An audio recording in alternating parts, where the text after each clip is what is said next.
Keep yourself in the loop of everything football on the Golden State Media Concepts Football Podcast. The latest news on and off the field, be it college football, Big Ten, SEC, Big 12, Pac-12, ACC to the NFL. We've got you covered. Listen to the Golden State Media Concepts Football Podcast.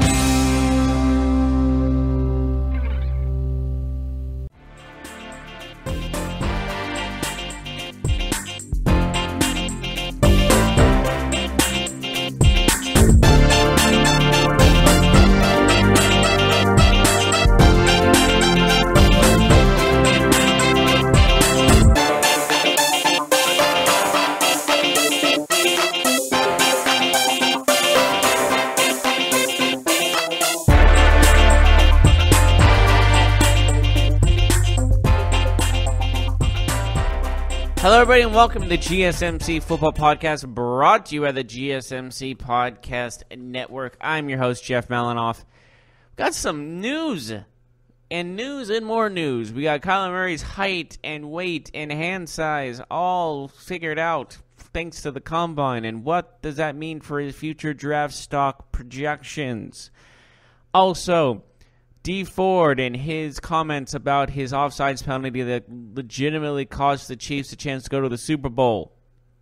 Also, Nick Foles' future, since the Eagles are not going to franchise tag him and he's going to be a free agent. What does this mean for his future?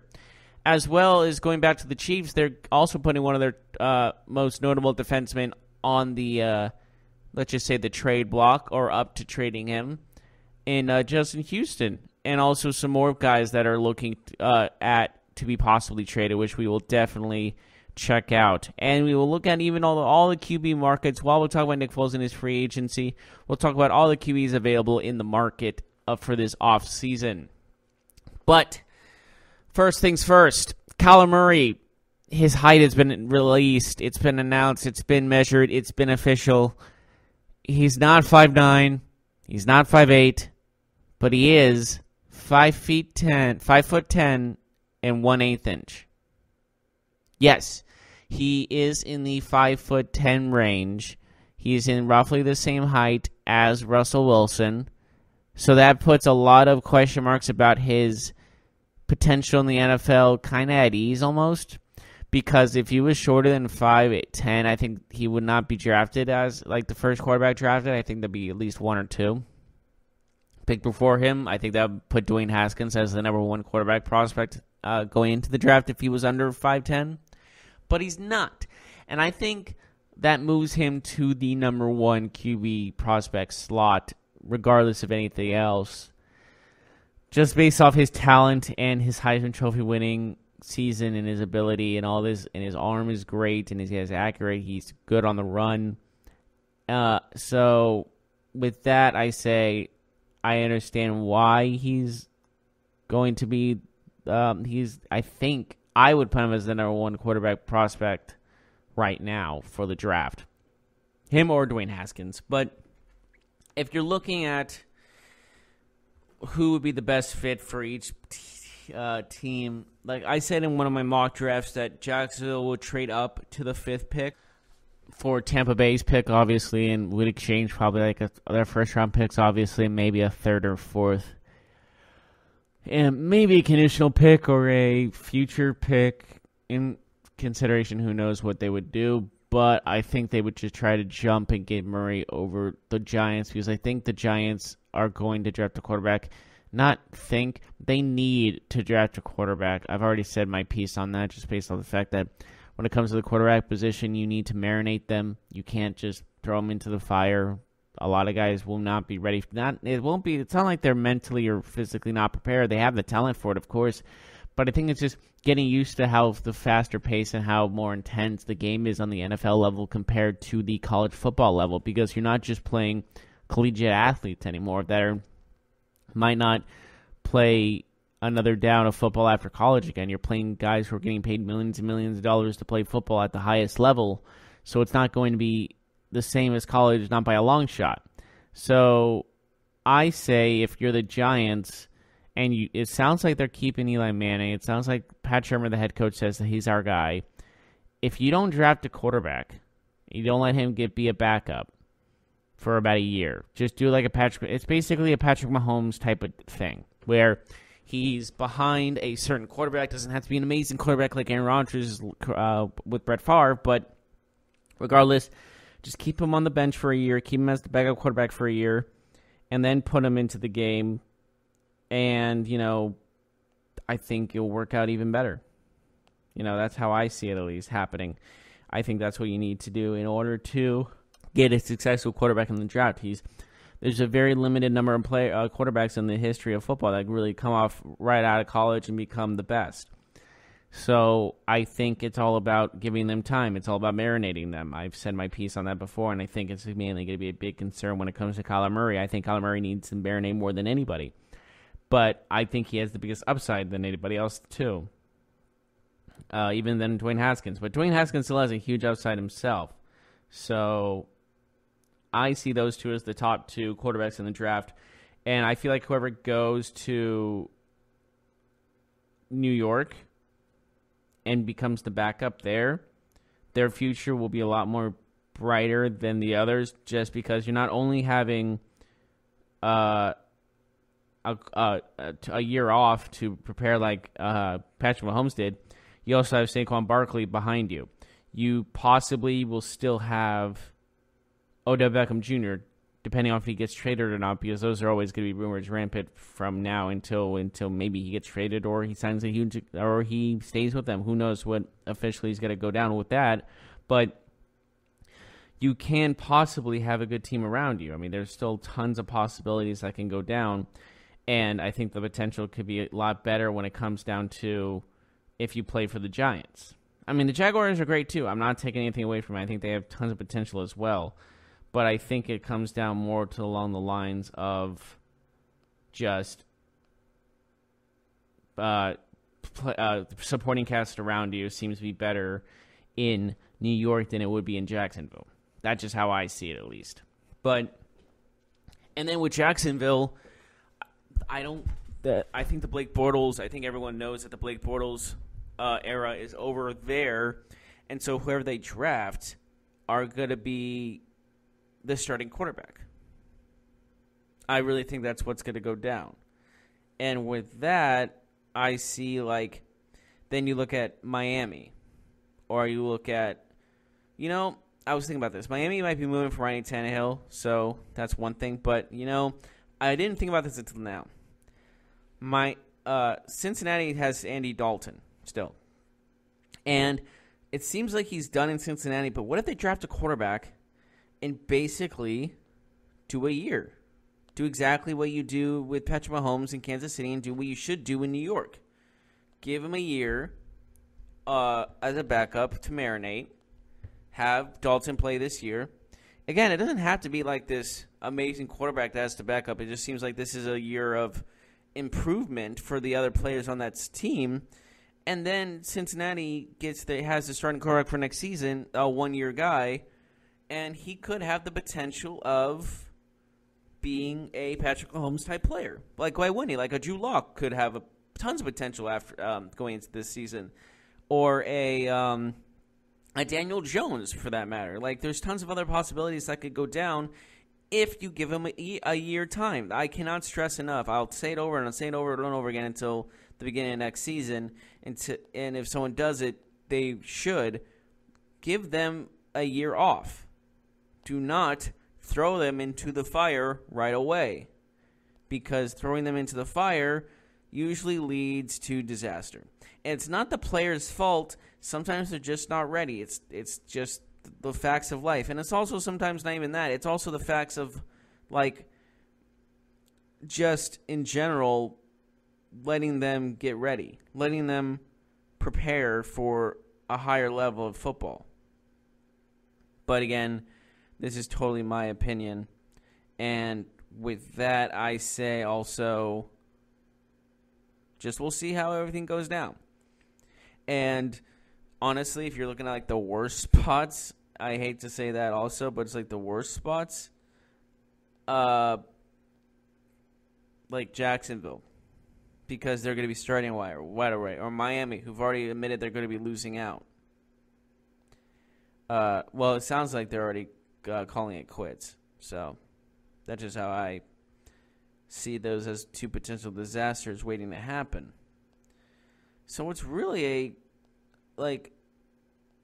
two teams that I think are great potentials are New York and Cincinnati due to the fact they might be off for a year. But if you go to Jacksonville or Miami, you might be thrown right into the fire right away, and that could lead to trouble, and not in the good way. So that's how I see that going down. It sounds like that's going to be the future, at least with those four teams. So that's just my example, I guess, of what might happen, my prediction, if you will. And I could be totally wrong. These guys that go play for start right away, because there's going to be a quarterback or two that are going to start right away that become great right off the bat. Like, I'm not saying that's an impossibility. I'm not saying that's not impossible, but I think he'll be better suited if you give the guy a year off, and that's a lot less pressure. And a lot less just in general, just a lot less just over-stressing them and over-hyping them into they can't live up to that expectation. But that's just how I feel about it, and I guess years and years of seeing this happen to poor quarterbacks who start off into the fire, like Josh Rosen, with no one around him. He struggles because no offensive line is going to protect him, as well as the most crucial thing, he doesn't have an offense around him except for Larry Fitzgerald, and he's in his late 30s.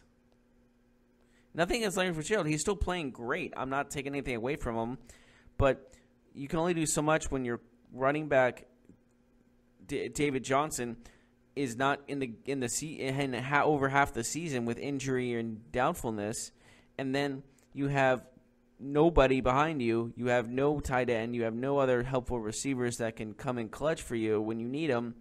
It just seems like a death sentence, and he's gonna lose this day. And then there's talks of them just gonna go straight. And then with this whole thing, it sounds like they're gonna go like the Cardinals might be going with Kyler Murray in the draft. I mean, it's still, people are saying that's still a possibility.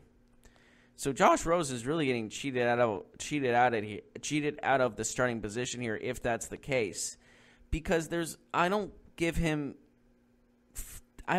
even like 50% of the blame, or even 40. I'll give him maybe 5 to 10% because of the crucial factor of just there's not a lot to go on. There's not a lot of talent to help you. Like, what can you do? There's only so much you can do. So that's just my take on it, at least. And, I could be wrong. But I always admit if I'm wrong or not.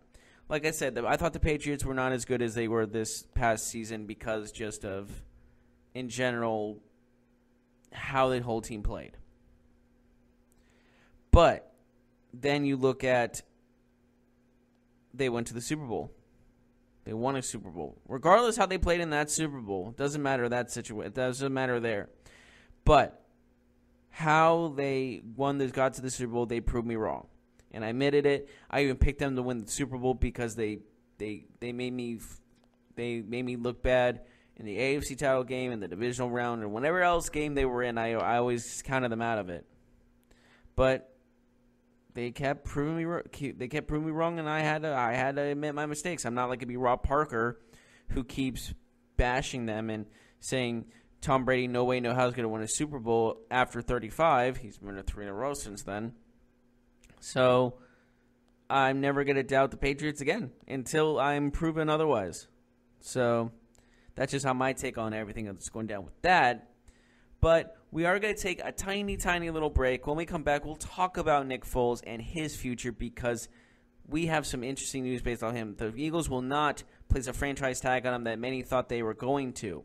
So what does this mean for Nick Foles and the rest of the NFL looking for quarterbacks? We'll be right on that when we get back to you.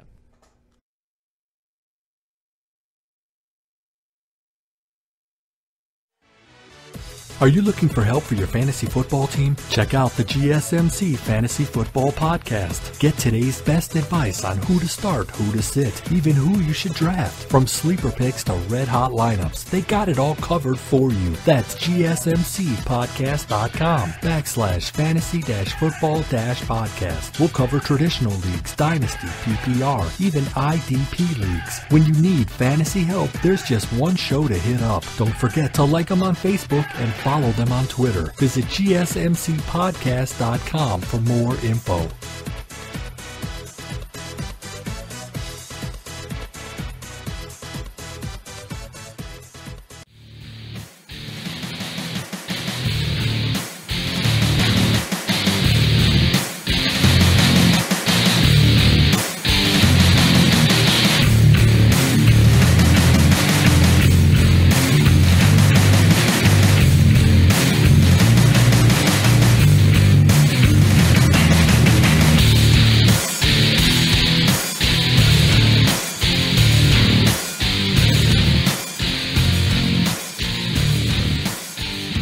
Welcome back to the GSMC Football Podcast.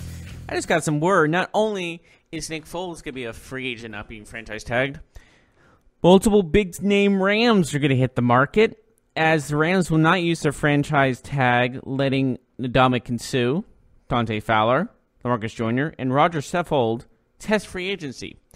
That's a huge part of their team right there. Ndamukong Suh, I think we all knew was going to go. Dante Fowler, I thought he would stay. Same with Joyner and Saffold. So losing these guys is going to hurt. Hurt bad. But how I see it otherwise is the Rams maybe not looking too good for the future. Maybe the Rams are this one-and-done kind of team. And what I mean by that is you're losing a chunk in your offense. You're losing, or not offense, defense. You're losing a chunk of what made your team so special and what helped you become a Super Bowl contender. With them gone, I understand you can still win the NFC West. The NFC West is looking pretty weak right now.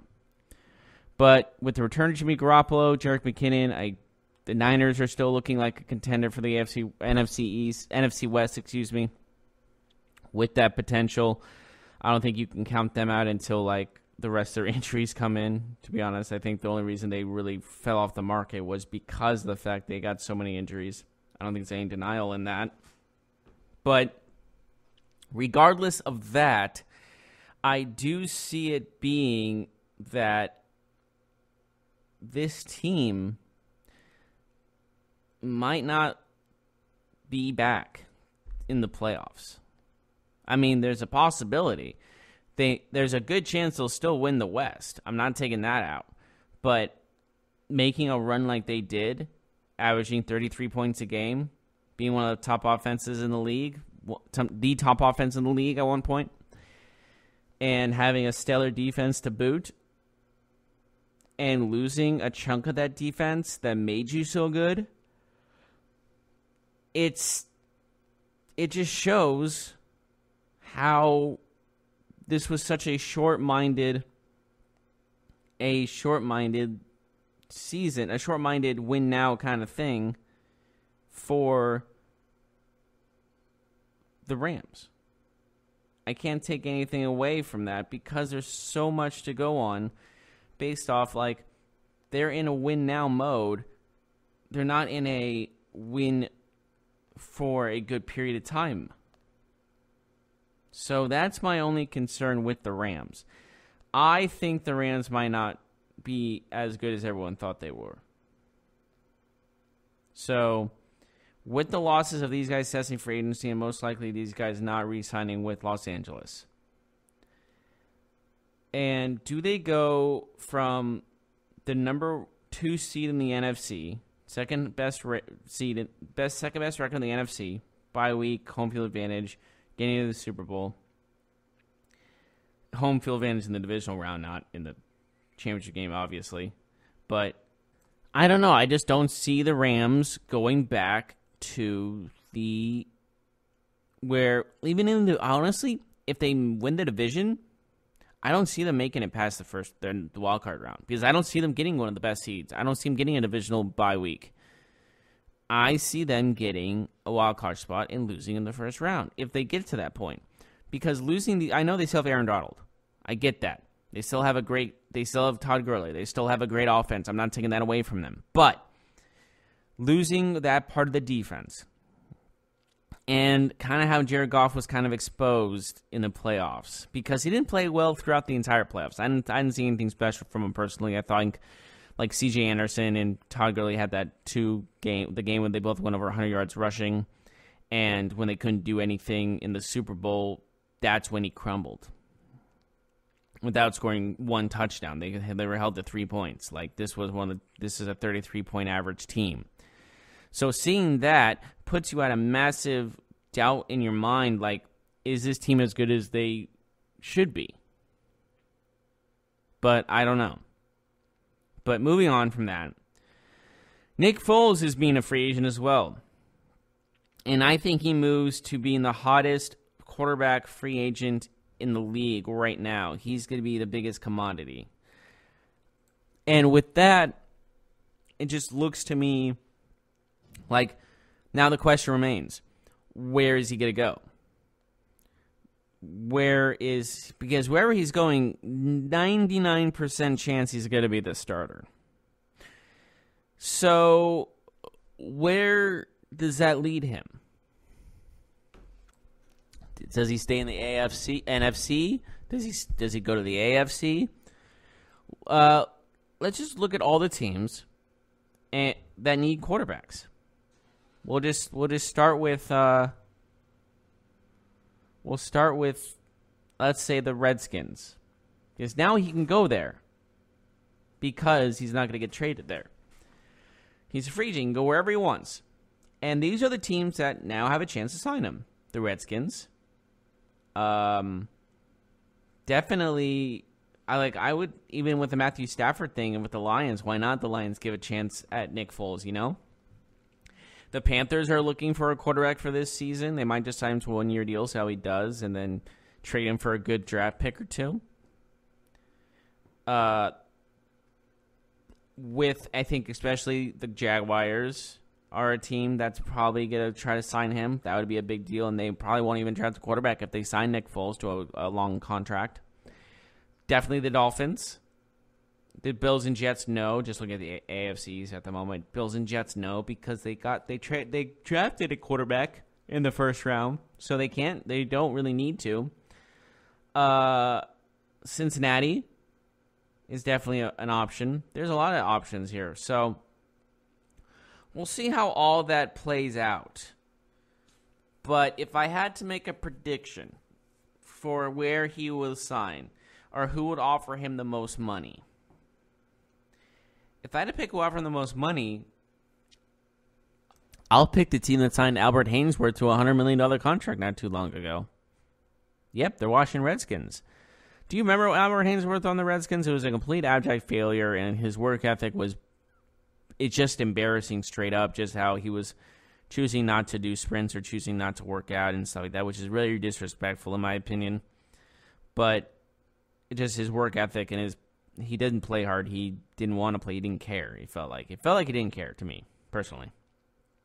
So I see the team that's willing to pay the most money is the Redskins. And when it comes down to it, I see the Redskins getting him because they lost Alex Smith. Alex Smith's done. I don't think he's coming back. It's unfortunate what happened to him, but I think it's best for his future just in life because I don't think he wants to be just walking with a limp the rest of his life if he comes back. So he might be done for career-wise, his entire career-wise. And with that, I'm going to add as well, the Redskins, again, have a pretty okay offense. I mean, with Alex Smith, they were pretty good. They were first in the NFC East until he got injured. Then they went downhill because they used like Mark Sanchez and Colt McCoy, and he got injured. Then Josh Johnson, for crying out loud. So with that, I have to add a fact that he's he just seems like he's destined for the Redskins. It really does.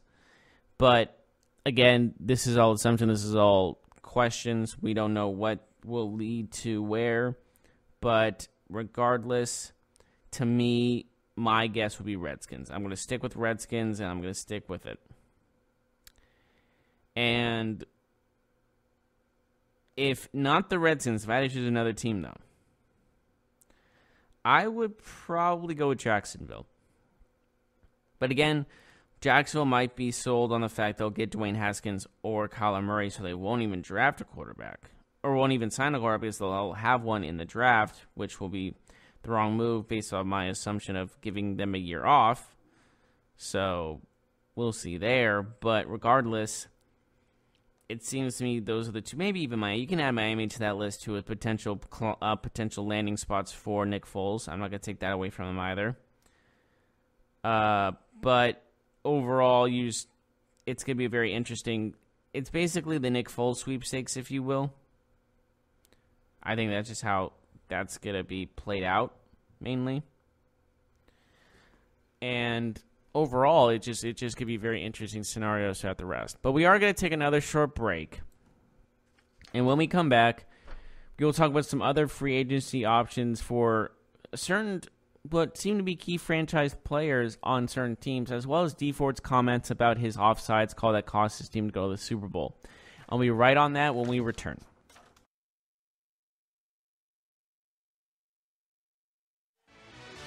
Check out the show that's built on the MMA. From the UFC to extreme cage fighting, they got the fights covered. Check out the GSMC MMA podcast. Get the latest news on past or upcoming fights. Join us as we talk to and about some of the biggest names in the MMA, past, present, and future. When it's the fight game, there's just one show to check out. GSMCpodcast.com/MMA-podcast. Don't forget to like them on Facebook and follow them on Twitter. Visit GSMCpodcast.com for more info.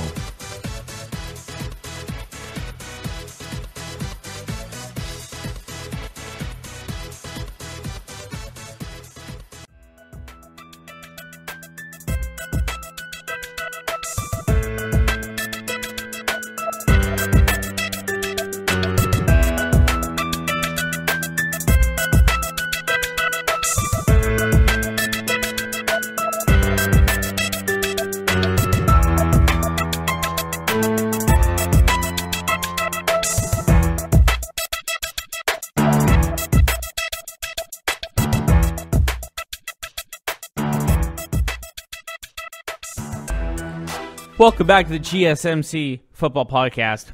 And we are talking about free agencies and who's up and who's going to hurt their team the most. The Chiefs are up to trading Justin Houston, who's been part of their defense for a long period of time, kind of their leader, if you will. And I'm not sure what you can get for him, to be completely honest with you.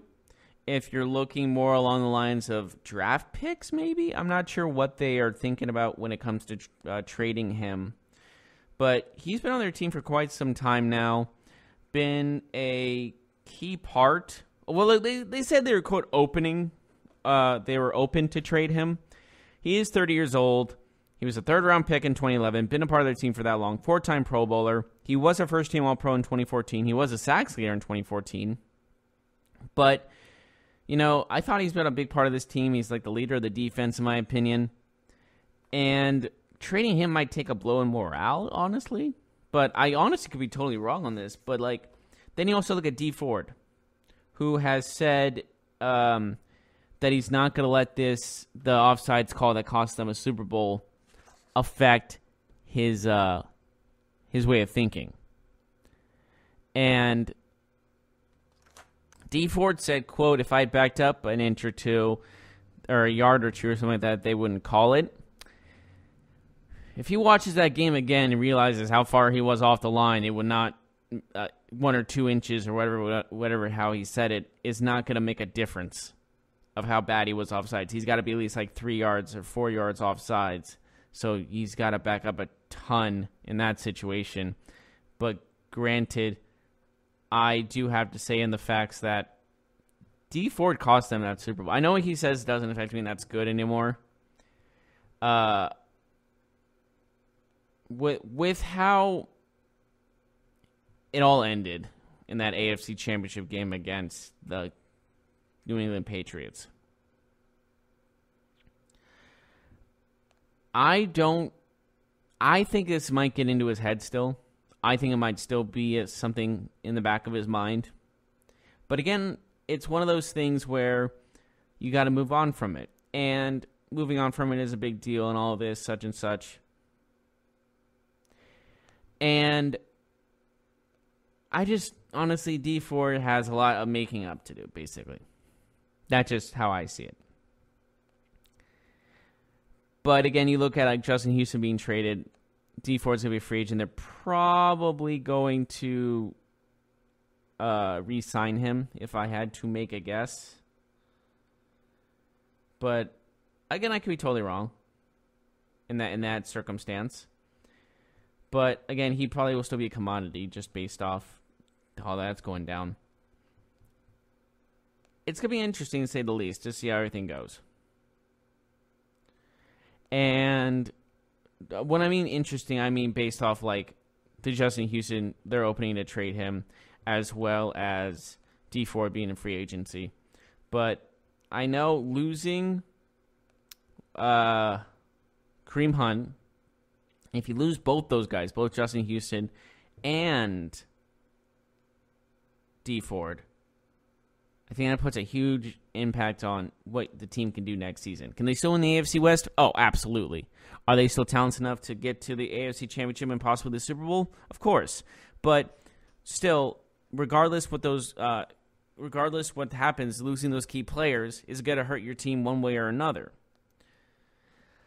But again, I don't know. You can see a lot of things happening here. Now, do I see them be able to replace those players?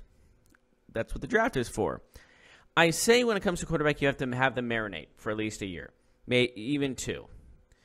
But when it comes to defensive players, they can contribute right away more than a quarterback can. It's just a different position. It's a different kind of scenario. I think that maybe if Kansas City is losing D Ford or Justin Houston or even both, maybe look for a defensive player in the draft. But that was one of their key things they needed to boost up for the postseason is their defense. Their defense played all right, but they could do so much more. And I think, in all honesty, that if that defense boisters up, they are definitely Super Bowl contenders still. And if they don't take a defensive player in the first round, they'll take a running back in the first round. But I think they can probably steal a running back in the third or fourth round. There's not really a Saquon Barkley kind of running back that's a first round selection type of thing. To me, that is. I could be wrong on that as well. But I think it's more along the lines of defense first round, running back second round if you're going to go that high. But it's one of those things where you just got to find a replacement in that running back position. And you also just have to find some boost up your defense one way or another. Now, that could be, you could get both those in free agency as well. I'm not going to deny that, but I think it's one of the lines of, since your team is so young and so young, you can use definitely draft picks in those situations.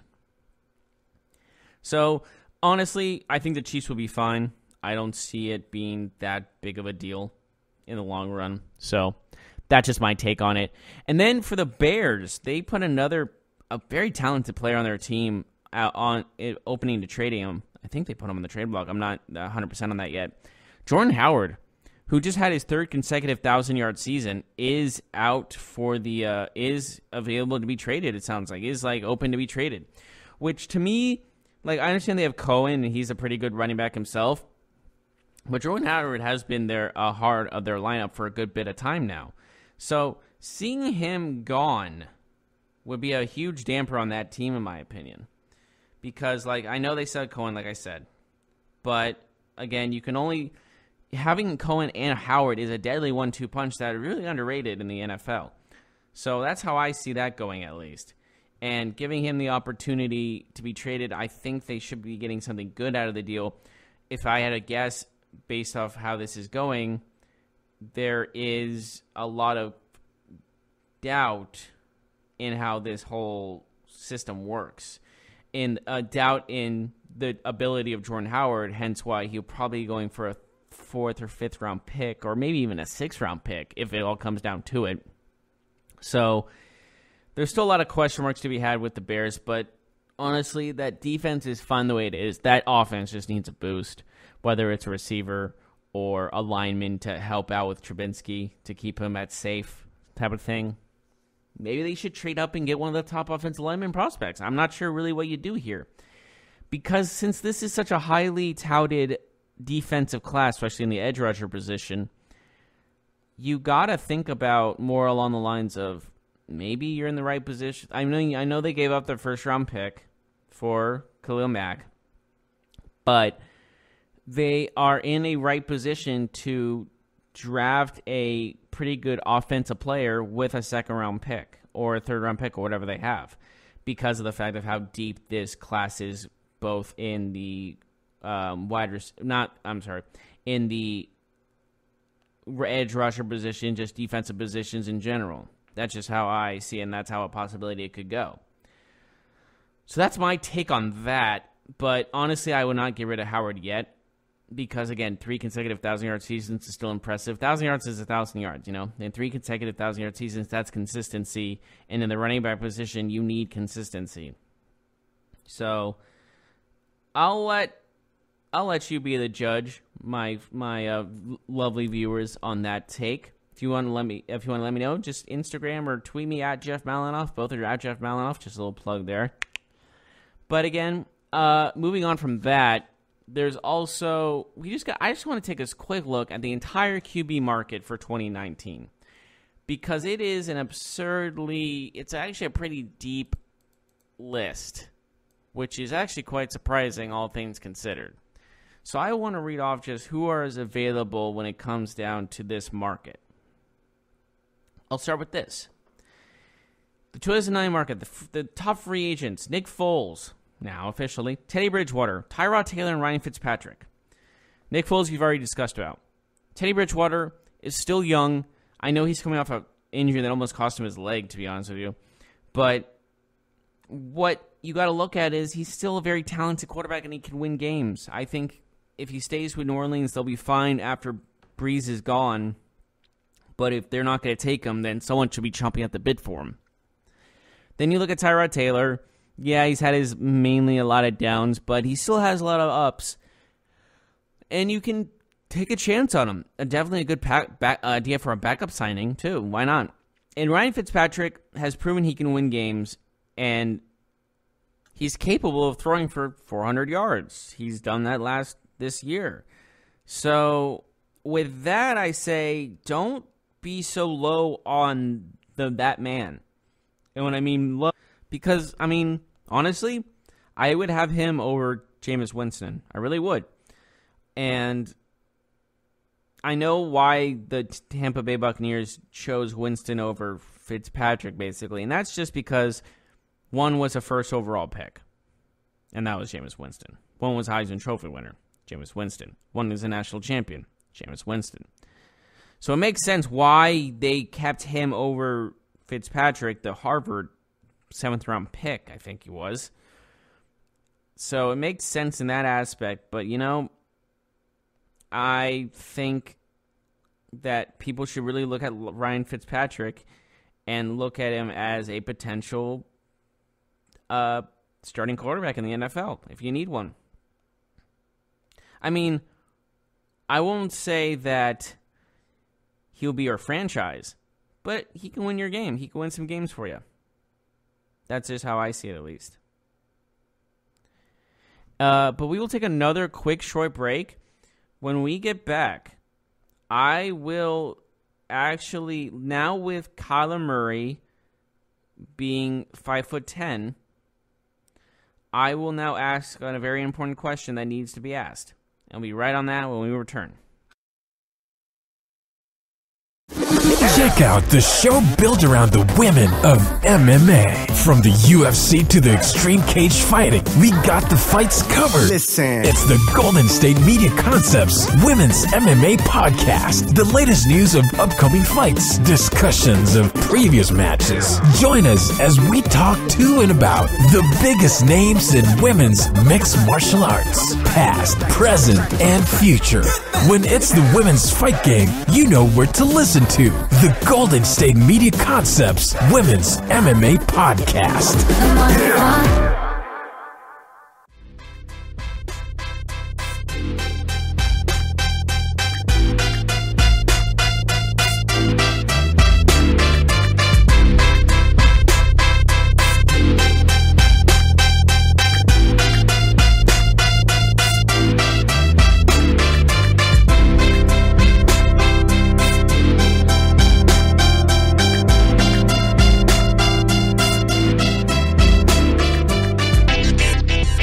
Welcome back to the GSMC Football Podcast. Finish up the day here.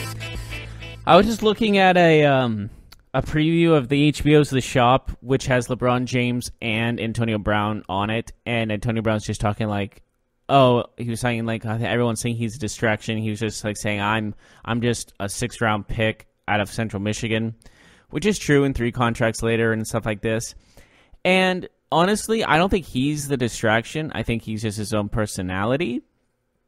I used to have a problem with him, but now just looking at the Steelers organization, it's not really him. It's number 7. I think other people would agree that number 7 is kind of, is exactly the distraction. Just because he thinks he's better than everybody else, the arrogance really is sickening to the players. It's like a virus almost. You know what I mean? It's just like it infects the players to not like in a good way where like, oh, I'm going to be confident too. It's just like, oh, stop talking. That's how I see it said. I hate to really stop my train of thought here about Antonio Brown, but we got some pretty major news coming in. Jason Witten, the NFL analyst in the broadcast booth you've seen a bunch, has agreed to terms with the Dallas Cowboys on a contract that will bring the tight end back to Dallas. Huh. So, wow. This is a quote from Jason Witten himself. The fire inside of me to compete and play, this game is just burning too strong. This team has a great group of rising young stars, and I want to help them make a run at a championship. This was completely my decision, and I am very comfortable with it. I'm looking forward to getting back in the dirt. So there you have it. Jason Witten is back in the NFL and is back as a tight end for the Dallas Cowboys. First of all, wow. If anyone returning from retirement, that would be one of the last guys I would think of. I didn't even realize he had the urge to return. It seemed like he was fine being an analyst and stuff, but I guess he has that fire in him to return to the NFL and play football in a dangerous position at tight end. So I hope for the best for him, but I wonder what I wonder what big the contract is too. That's also an important factor to think about. But regardless, Jason Witten wants back in the NFL, and he's in the NFL again. He's going to be the tight end for the Dallas Cowboys. Now, will this help them get to a championship like he wants to help them make a run? I'm not sure. But I'm super curious how all this is going to go down. But, yeah, this is just news I just got, which is super interesting to say the least. Wow, I am in shock. Well, not in shock, I'm just like, that's interesting, to say the least. All right. As I was saying, what was I saying? Oh, Antonio Brown and LeBron James on The Shop, on HBO's The Shop. Basically, him not calling himself a cancer, yada, yada, yada, makes sense. Him defending himself and Ben Roethlisberger is really the cancer, in my opinion. But, moving on from that. With the Joe Flacco trade, it looks like a trade target is Case Keenum, which I'm not sure who would go for him, but there's other names to think about when it comes down to the QB market of 2019, Derek Carr, Ryan Tannehill. That was what I was saying before the break. But overall, this offseason hasn't even begun yet, and it's already starting to get interesting. Really shows how superior it is compared to the MLB, for sure. And I'm really looking forward to seeing by March 13th who's going where, because March 13th hits, it's going to be chaos. Your phones, if you have your phone on notifications on any sports news app, you're going to be getting notifications left and right on March 13th. So be ready for that. Going back to Jason Witten, I just realized this is just as quick as a ending retirement as Brett Favre. Are we going to see a Brett Favre second coming of retirements epic again? Is he going to retire every other year and join new teams and all that good stuff? I guess it's already different because of the fact that what it would be different because of the fact he actually signed back with the team he's originally on. When Brett Favre came back from retirement, they said, okay, bye-bye. Green Bay just said bye-bye to him, and then he went to New York. He played for the Jets that one season. People don't remember that very much. And if you remember back when Madden came out that year, Brett Favre was on the cover with his Green Bay jersey. And some covers were edited so he would have the Jets jersey. And then, of course, that was the 1 year he was on the Jets. Then he went to the Minnesota Vikings, and they almost won the NFC title game. And then he threw that costly pick, which led to a Saints victory in the long run. So, yeah. Minnesota bad luck continued, thanks to a risky Brett Favre. Definitely. Well, I think that should do it for our show today. Please tune us in tomorrow as we continue with the draft combine, and hopefully more news happens with free agencies and who's available and whatnot. So we'll see how all that goes. And as always, I'm Jeff Malinoff, and I'll see you next time. You've been listening to the Golden State Media Concepts Football Podcast, part of the Golden State Media Concepts Podcast Network. You can find this show and others like it at www.gsmcpodcast.com. Download our podcast on iTunes, Stitcher, SoundCloud, and Google Play. Just type in GSMC to find all the shows from the Golden State Media Concepts Podcast Network, from movies to music, from sports to entertainment, and even weird news. You can also follow us on Twitter and on Facebook. Thank you, and we hope you have enjoyed today's program.